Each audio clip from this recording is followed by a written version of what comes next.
Assalamualaikum warahmatullahi wabarakatuh. Kali ini kita akan membahas latihan soal ulangan bab 1 IPAS paket 1. Pilihlah jawaban yang tepat. Nomor 1, tumbuhan berikut yang memiliki bentuk akar tunggang adalah, jawabannya adalah yang mangga. Nomor 2, tumbuh-tumbuhan berikut yang semuanya memiliki batang basah yaitu, nanti yang C, bayam, jagung, dan pisang. Nomor 3, beberapa tumbuhan memiliki akar umbi. Bagian tersebut berfungsi untuk yang C, menyimpan cadangan makanan. Kemudian yang keempat, perhatikan gambar berikut. Fotosintesis terjadi pada bagian tumbuhan ditunjuk oleh nomor adalah nomor 1, yaitu pada daun.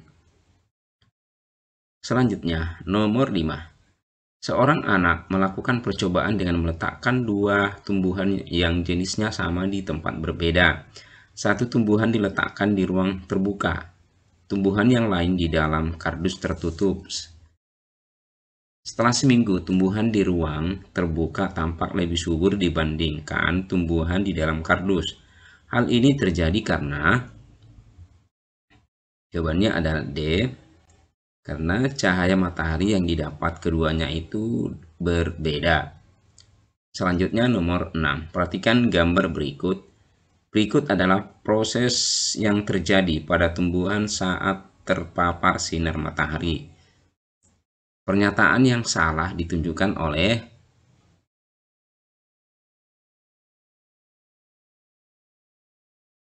yang 1 dan 2. Nomor 7.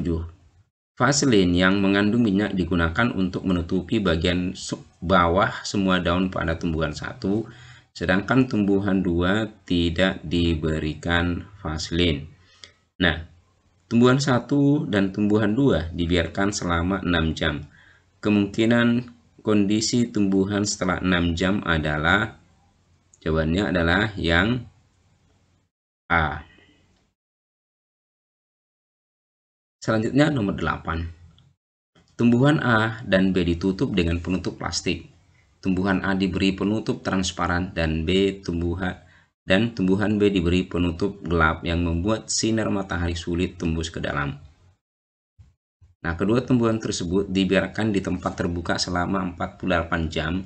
Setelah 48 jam dilakukan uji gula pada daun kedua tumbuhan tersebut. Larutan benedikt akan berubah warna menjadi merah bata apabila ada gula atau glukosa. Setelah diberikan larutan benedikt, warna daun yang tampak adalah, ya pasti yang A adalah merah bata karena mengandung glukosa, dan yang B-nya biru hitam. Berarti jawabannya adalah yang C. Nomor 9. Bagian bunga yang berperan sebagai alat perkembangbiakan betina adalah, yang benar adalah putik. Nah, kalau benang sari adalah alat perkembangbiakan jantan. 10. Kelompok tumbuhan berikut yang semuanya berkembang biak dengan cara stek adalah, jawabannya adalah yang D, soka, singkong, dan mawar. Selanjutnya isian. Isilah dengan jawaban yang tepat. Ciri-ciri tumbuhan yang penyerbukannya terjadi dengan bantuan hewan seperti pada gambar di samping, yaitu warna mahkota mencolok, memiliki kelenjar madu, dan kepala putik agak tersembunyi. Nomor 2. Penyebaran biji pada tumbuhan kelapa biasanya terjadi dengan bantuan air. Nomor 3. Syarat utama tumbuhan dapat dicangkok adalah memiliki batang berkayu. Nomor 4. Benang sari adalah alat perkembangbiakan jantan yang menghasilkan serbuk sari. Nomor 5. Perkembangbiakan yang melibatkan induk jantan dan betina disebut perkembangbiakan secara generatif.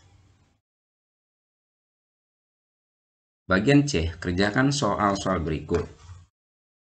Perhatikan gambar di samping. Tulislah bagian tumbuhan yang ditunjuk oleh huruf-huruf pada gambar beserta fungsinya. Yang gambar A jelas adalah akar, fungsinya adalah yang pertama untuk menyerap air dan zat hara dari dalam tanah.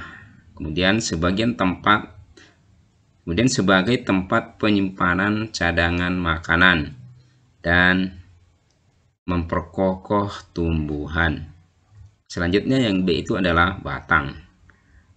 Fungsinya adalah sebagai alat pengangkut zat hara dalam tumbuhan.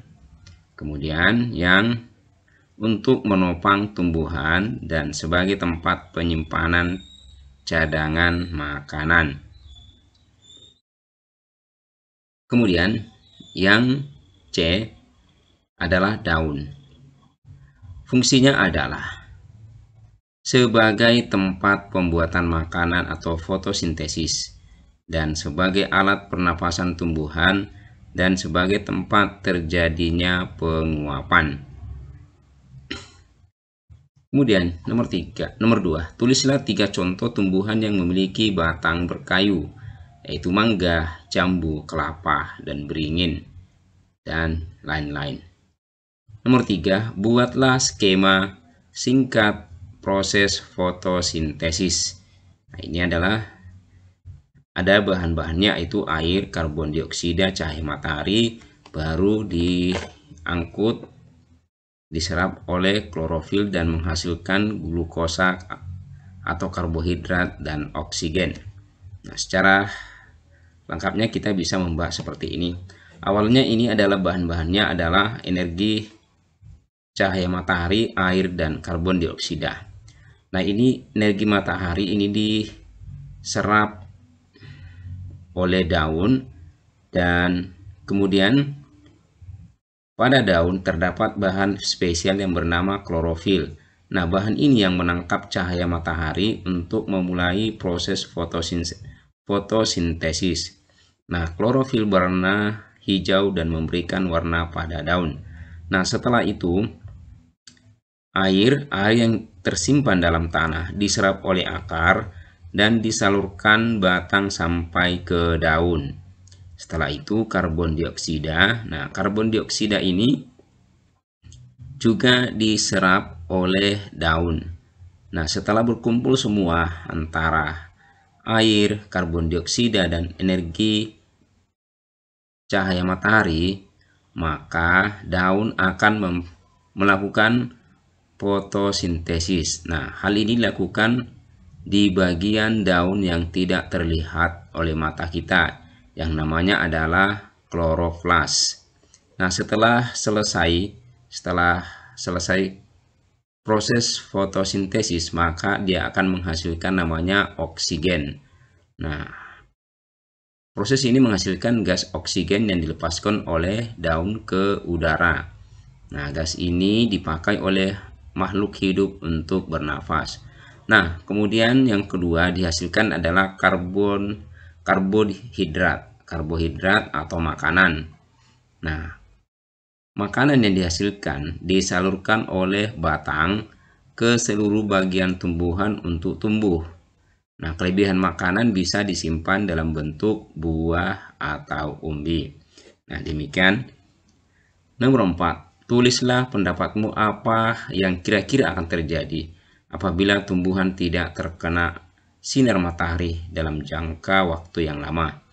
Nah, tumbuhan yang tidak terkena sinar matahari dalam waktu yang lama akan layu dan akhirnya mati karena ketidakmampuan mereka memproduksi makanan melalui fotosintesis.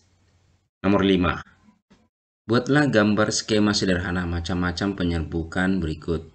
Yang A, penyerbukan sendiri, tetangga, silang, dan D, bastard. Ini adalah gambar skema yang penyerbukan sendiri, kemudian penyerbukan tetangga, dan penyerbukan silang, serta penyerbukan bastard. Itu lebih jelasnya saya akan menjelaskan satu persatu. Nah, penyerbukan sendiri. Artinya adalah penyerbukan yang terjadi jika dalam satu bunga itu sendiri. Artinya, serbuk sari melekat di kepala putik bunga itu sendiri. Contohnya pada mangga, jambu, dan rambutan. Selanjutnya, penyerbukan tetangga. Artinya adalah penyerbukan yang terjadi antar bunga dalam satu tumbuhan. Artinya, serbuk sari dari satu bunga jatuh di kepala putik pada bunga lain yang masih dalam satu tumbuhan. Contohnya mawar, padi, dan jagung. Kemudian, penyerbukan silang. Maksudnya adalah penyerbukan yang terjadi antar bunga tetapi berbeda tumbuhan yang masih satu jenis. Artinya adalah serbuk sari jatuh di kepala putik pada tanaman yang berbeda tetapi masih satu jenis. Contoh melinjo, pinus, kamboja. Dan yang terakhir adalah penyerbukan bastar.